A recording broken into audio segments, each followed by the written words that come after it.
Institución de la religión cristiana. Por Juan Calvino. Libro segundo.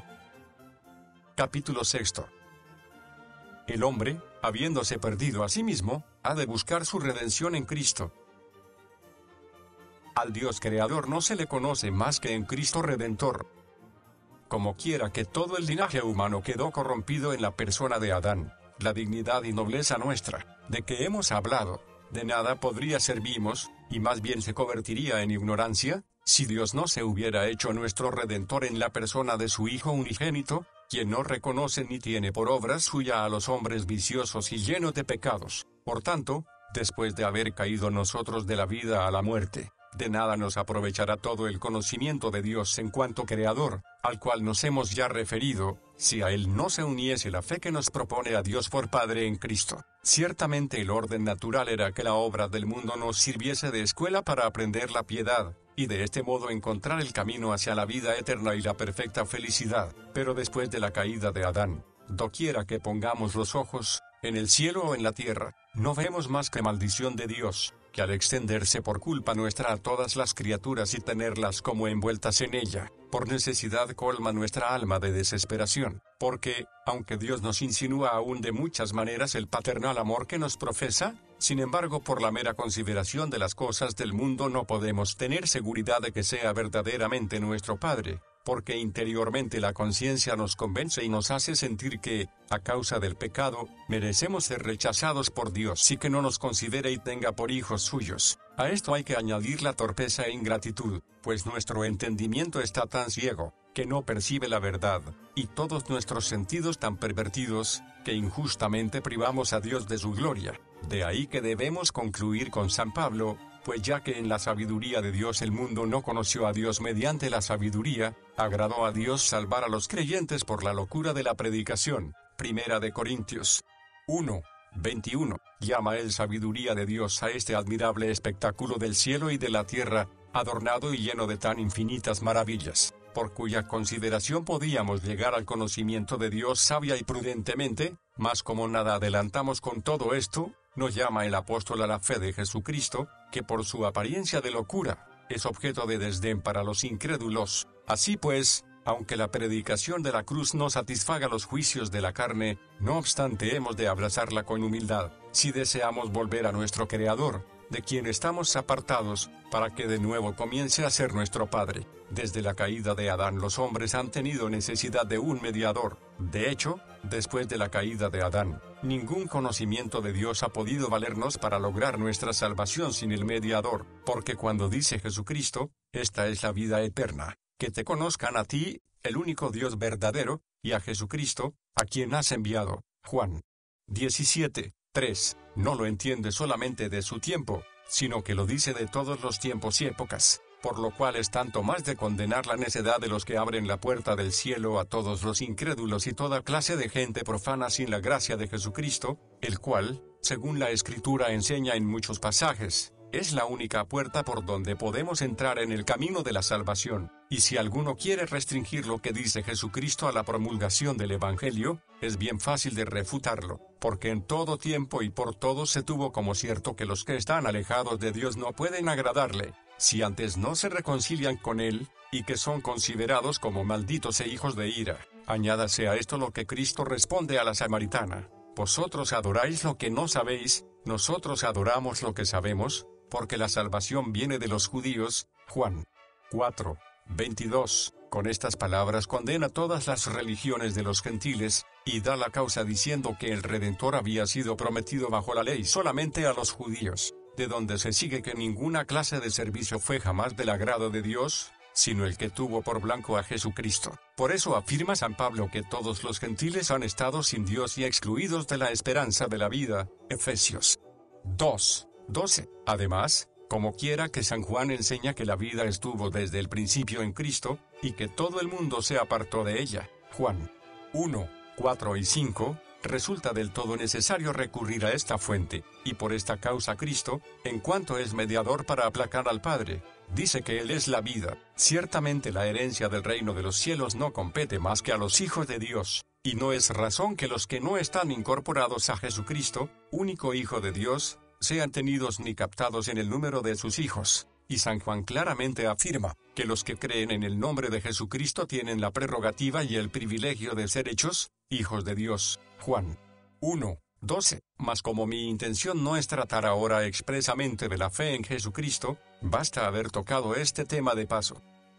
Dios no ha sido propicio al antiguo Israel más que en Cristo, el mediador. Los sacrificios. Dios jamás se mostró propicio a los patriarcas del Antiguo Testamento, ni jamás les dio esperanza alguna de gracia y de favor sin proponerles un mediador.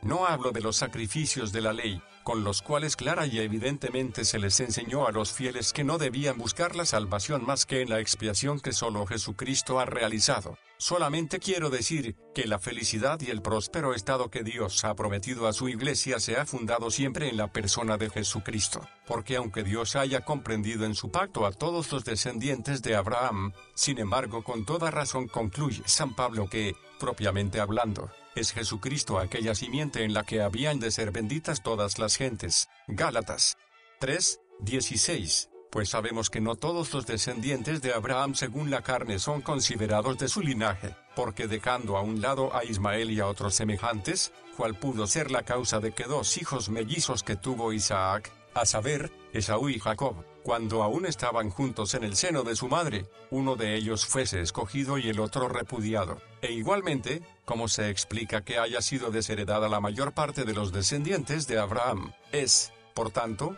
evidente que la raza de Abraham se denomina tal por su cabeza, y que la salvación que había sido prometida no se logra más que en Cristo, cuya misión es unir lo que estaba disperso, de donde se sigue que la primera adopción del pueblo escogido dependía del mediador, lo cual, aunque Moisés no lo dice expresamente, bien claro se ve que todos los personajes piadosos lo entendieron así. Ya antes de que fuese elegido un rey para el pueblo, Ana, madre de Samuel, hablando de la felicidad de los fieles, había dicho en su cántico: Jehová dará poder a su rey, y exaltará el poderío de su ungido. Primero de Samuel 2:10, queriendo decir con estas palabras que Dios bendeciría a su iglesia. Está de acuerdo con esto lo que poca después dice Dios a Elí: y andará el sacerdote fiel delante de mi ungido todos los días. Primero de Samuel 2:35. Y no hay duda de que el Padre Celestial ha querido mostrar en David y en sus descendientes una viva imagen de Cristo. Por esa, queriendo David exhortar a los fieles a temer a Dios, manda que honren al Hijo. Salmos 2:12, con lo cual está de acuerdo lo que dice el Evangelio: el que no honra al Hijo, no honra al Padre que le envió. Juan 5:23. Y así, aunque el reino de David vino a tierra al apartarse las 10 tribus y dividir el reino, sin embargo el pacto que Dios había hecho con David y sus descendientes permaneció firme y estable, como él lo dice por sus profetas: pero no romperé todo el reino, sino que dará una tribu a tu hijo, por amor a David mi siervo, y por amor a Jerusalén, la cual yo he elegido. Primero de Reyes 11:13. Lo mismo repite 2 o 3 veces en el mismo lugar, y particularmente dice: yo afligiré a la descendencia de David por esto, mas no para siempre. Primero de Reyes 11:39. Y poco después se dice: mas por amor a David, Jehová su Dios le dio lámpara en Jerusalén. Primero de Reyes 15:4. Y como las cosas cada vez fueran peor, se vuelve a decir: con todo esto, Jehová no quiso destruir a Judá, por amor a David su siervo, porque había prometido darle lámpara a él y a todos sus descendientes perpetuamente. Segundo de Reyes 8:19. El resumen de todo esto es que Dios escogió únicamente a David, dejando a un lado a todos los demás, para que perseverase en su favor y en su gracia, según se dice en otro lugar. Dejó el tabernáculo de Silo, desechó la tienda de José y no escogió la tribu de Efraín, sino que escogió la tribu de Judá, el monte de Sión, al cual amó. Eligió a David, su siervo, para que apacentase a Jacob su pueblo y a Israel su heredad. Salmos 78:60. En resumen, Dios ha querido conservar a su iglesia de tal modo que su perfección y salvación dependiesen de su cabeza. Por esto exclama David: Jehová es la fortaleza de su pueblo, y el refugio salvador de su ungido. Salmos 28:8. Y luego hace esta oración: salva a tu pueblo y bendice a tu heredad. Salmos 28, 9. Queriendo decir con estas palabras que el bienestar de la Iglesia está ligado indisolublemente al reino de Jesucristo. Y conforme a esto dice en otro salmo: salva, Jehová, que el rey nos oiga en el día que lo invoquemos. Salmos 20, 9. Con lo cual claramente muestra que el único motivo de los fieles para acudir confiadamente a implorar el fervor de Dios es el estar cubiertos con la protección y el amparo del Rey, lo cual se deduce también de otro salmo: oh, Jehová, sálvanos. Bendito el que viene en el nombre de Jehová. Salmos 118, 25 y 26. Por todo lo cual se ve claramente que los fieles son encaminados a Jesucristo para conseguir la esperanza de ser salvados por la mano de Dios. Este es también el fin de otra oración, en la cual toda la Iglesia implora la misericordia de Dios: sea tu mano sobre el varón de tu diestra, sobre el Hijo del hombre que para ti afirmaste. Salmos 80, 17. Porque aunque el autor de este salmo lamenta la dispersión de todo el pueblo, sin embargo pide su restauración por medio de su única cabeza. Y cuando Jeremías, al ver al pueblo que era llevado cautivo, la tierra saqueada y todo destruido, llora y gime la desolación de la Iglesia, hace mención sobre todo de la desolación del reino, porque con ella era como si desapareciese la esperanza de los fieles, en aliento de nuestras vidas, el ungido de Jehová, de quien habíamos dicho: a su sombra tendremos vida entre las naciones, fue apresado en sus lazos. Lamentaciones 4, 20. Por aquí se ve claramente que Dios no puede ser propicio ni favorable a los hombres sin que haya un mediador, y que Cristo les fue siempre puesto ante los ojos a los padres del Antiguo Testamento, para que en él pusiesen su confianza. Cristo, fundamento del pacto, consuelo prometido a los afligidos. Cuando Dios promete algún consuelo a los afligidos, y especialmente cuando habla de la liberación de la Iglesia, pone el estandarte de la confianza y de la esperanza en el mismo Jesucristo. Saliste para socorrer a tu pueblo, para socorrer a tu ungido. Habacuc 3, 13. Y siempre que los profetas hacen mención de la restauración de la Iglesia, reiteran al pueblo la promesa hecha a David de la perpetuidad del reino. Y no ha de maravillamos esto, porque de otra manera no tendría valor ni firmeza alguna el pacto en el que ellos hacían hincapié. Muy a propósito viene la admirable respuesta de Isaías, quien al ver cómo el incrédulo rey Acaz rechaza el anuncio que le hacía de que Jerusalén sería libertada del cerco, y que Dios quería socorrerle enseguida, saltando, por así decirlo, de un propósito a otro, va a terminar en el Mesías. He aquí que la Virgen concebirá y dará a luz un hijo. Isaías 7, 14, dando a entender indirectamente que aunque el rey y el pueblo rechazasen por su maldad la promesa que Dios les hacía, como si a sabiendas y de propósito se esforzasen en destruir la verdad de Dios. No obstante, el pacto no dejaría de ser firme, y el Redentor vendría a su tiempo. Por esta causa todos los profetas tuvieron muy en el corazón, para asegurar al pueblo que Dios les era propicio y favorable, poner siempre delante de sus ojos y traerles a la memoria el reino de David, del cual dependía la redención y la perpetua salud. Así, cuando dice Isaías: haré con vosotros pacto eterno, las misericordias firmes a David, he aquí que yo le di por testigo a los pueblos. Isaías 55, 3. Y esto, porque viendo los fieles que las cosas iban cada vez peor, no podían concebir esperanza alguna de que Dios les fuera favorable y usara de misericordia con ellos, sino poniendo ante ellos aquel testigo. De la misma manera, Jeremías, para dar ánimo a los que estaban desesperados: he aquí, dice, que vienen días, dice Jehová, en que levantará a David renuevo justo, y reinará como rey. En sus días será salvo Judá, e Israel habitará confiado. Jeremías 23, 5. E igualmente Ezequiel: y levantará sobre ellas a un pastor, y él las apacentará, a mi siervo David. Yo Jehová les seré por Dios, él las apacentará, y estableceré con ellos pacto de paz. Ezequiel 34, 23 al 25. Y en otro lugar, después de haber tratado de una restauración que parecía increíble, dice: mi siervo David será rey sobre ellos, y todos ellos tendrán un solo pastor, y andarán en mis preceptos, y mis estatutos guardarán y los pondrán por obra. Y hará con ellos pacto de paz. Ezequiel 37, 24 al 26. No entresaco más que estos pocos testimonios de una infinidad de ellos que se podrían alegar, porque solamente quiero advertir a los lectores que la esperanza de los fieles jamás ha sido puesta más que en Jesucristo. Esto mismo dicen todos los demás profetas. Así Oseas, y se congregarán los hijos de Judá y de Israel, y nombrarán un solo jefe, Oseas. 1:11, y mucho más claramente lo da a entender luego: después volverán los hijos de Israel, y buscarán a Jehová su Dios, y a David su rey, Oseas. 3:5, e igualmente habla bien claro Miqueas, refiriéndose a la vuelta del pueblo, y su rey pasará delante de ellos y a la cabeza de ellos Jehová, Miqueas. 2:13, y lo mismo Amós, al prometer la restauración del pueblo: en aquel día yo levantaré el tabernáculo caído de David, y cerraré sus portillos, y levantaré sus ruinas. Amós.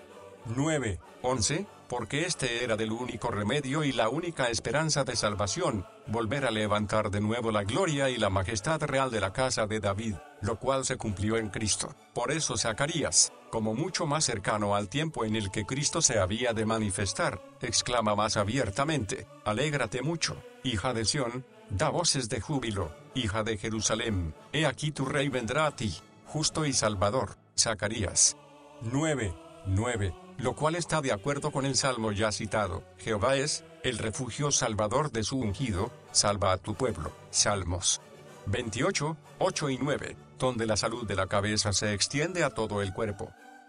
Dios enseña a los judíos desde siempre a esperar en Cristo. Quiso Dios que los judíos tuviesen tales profecías, a fin de que se acostumbrasen a poner los ojos en Jesucristo, cada vez que pidiesen ser liberados del cautiverio en que se hallaban. Y aunque ellos habían caído muy bajo, ciertamente que el recuerdo general de que Dios, según lo había prometido a David, sería quien por medio de Cristo libertaría a su iglesia, nunca lo pudieron olvidar, y asimismo, que el pacto gratuito con que Dios había adoptado a sus elegidos permanecería firme y estable. De aquí que cuando Cristo poco antes de su muerte entró en Jerusalén, resonaba en boca de los niños como cosa corriente este cantar: Hosanna al Hijo de David. Mateo 21:9, pues no hay duda alguna que esto reflejaba lo que corrientemente se decía entre el pueblo, y que lo cantaban a diario, a saber, que su única prenda de la misericordia de Dios era la venida del Redentor. Dios no ha sido ni será jamás verdaderamente conocido más que en Cristo. Por esto Cristo manda a sus discípulos que crean en Él,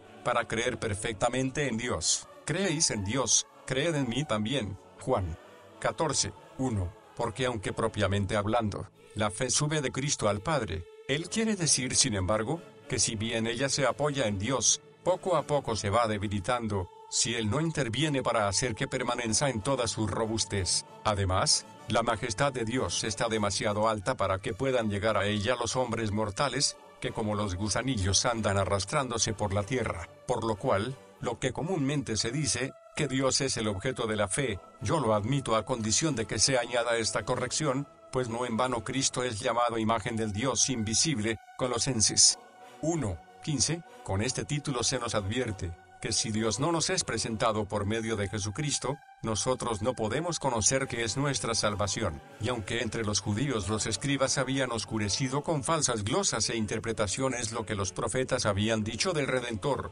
Cristo dio por cosa sabida y comúnmente admitida por todos, que no había otro remedio para la calamitosa situación en que los judíos se encontraban ni otra manera de libertar a la iglesia, que la venida del Redentor prometido. El vulgo no entendió, como debiera, lo que enseña San Pablo, que el fin de la ley es Cristo. Romanos 10:4. Pero cuán gran verdad es esto se ve por la misma ley y los profetas. No discuto aún acerca de la fe, esto se verá en el lugar oportuno. Solamente quiero que los lectores ahora tengan por inconcuso, que consistiendo el primer grado de la piedad en conocer que Dios es Padre nuestro para defendernos, gobernarnos y alimentarnos, hasta que nos reciba en la eterna herencia de su reino, de esto se sigue evidentemente lo que poco antes hemos dicho, que es imposible llegar al verdadero conocimiento de Dios sin Cristo, y que por esta razón desde el principio del mundo fue propuesto a los elegidos, para que tuviesen fijos en Él sus ojos y descansase en Él su confianza. En este sentido escribe Ireneo,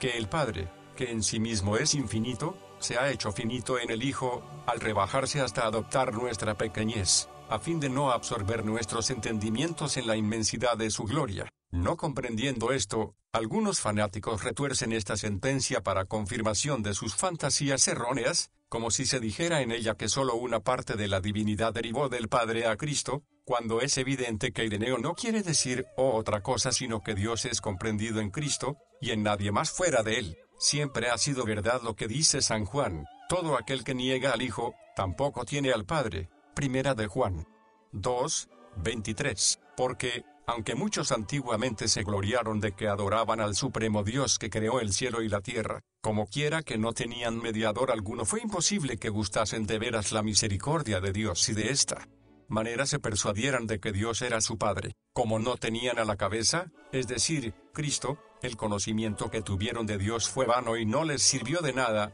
de lo cual también se siguió que, habiendo caído en enormes y horrendas supersticiones, dejasen ver claramente su ignorancia. Así, por ejemplo, actualmente los turcos, quienes, por más que se gloríen a boca llena de que el Dios que ellos adoran es el que creó el cielo y la tierra, sin embargo no adoran más que a un pobre ídolo en lugar de Dios, puesto que rechazan a Jesucristo.